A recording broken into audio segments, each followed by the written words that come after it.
আসসালামু আলাইকুম। এই যে বড় মুরগিগুলারে ছেড়ে দেই, এগুলা বাইরেই থাকে কারণ এগুলা অনেক বড় বড়। এগুলা যে করতেছে ডিম পারবো, দেখেন ডিম পাড়ার জন্য আবার প্রস্তুতি নিতেছে। কারণ এইগুলা যদি ঘরের ভিতরে রাখি এগুলা ওই ছোটোগুলারে ঠুকরায় শেষ করে দিবে, সেজন্য এগুলা বাইরে থাকে। যে খাবার দিছি, খাইতেছে।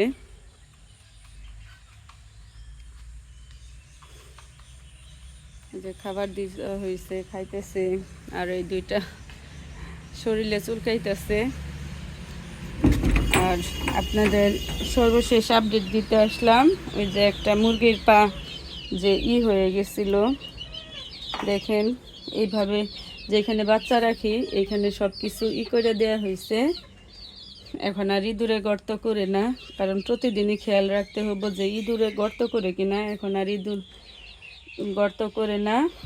আর একটা মুরগির পা যে অবশ হয়ে গেছিল, দেখেন ওইটা এই যে মাশাল্লাহ সুস্থ হয়ে গেছে।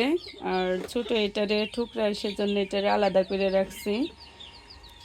এই যে মাশাল্লাহ সুস্থ হয়ে ও হাঁটা চলা করতেছে, সুস্থ হয়ে গেছে। ওর জন্য ক্যালসিয়াম দিছি আর WS এই দুইটা ওষুধ দেওয়া হয়েছে পা অবশ হয়ে যাওয়ার জন্য। এই যে এখন সুস্থ হয়ে গেছে পুরাপুরি, ও নিজে হাঁটা চলা করতে পারে। এটাই ছিল আপডেট। আর এইখানে আপনার এই যে একটা মোরগ বড় হয়ে গেছে, এই যে দেখেন বড় মোরগটা করতেছে।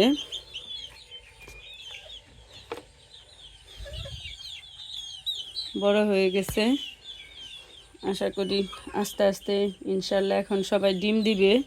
ডিম দেওয়ার জন্য সবাই প্রস্তুতি নিতেছে। দেখি, হ্যাঁ এই যে দেখেন এগুলা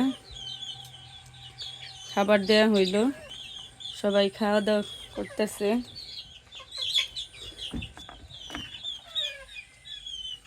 আর দেখেন বাচ্চাটা সম্পূর্ণ সুস্থ হয়ে গেছে।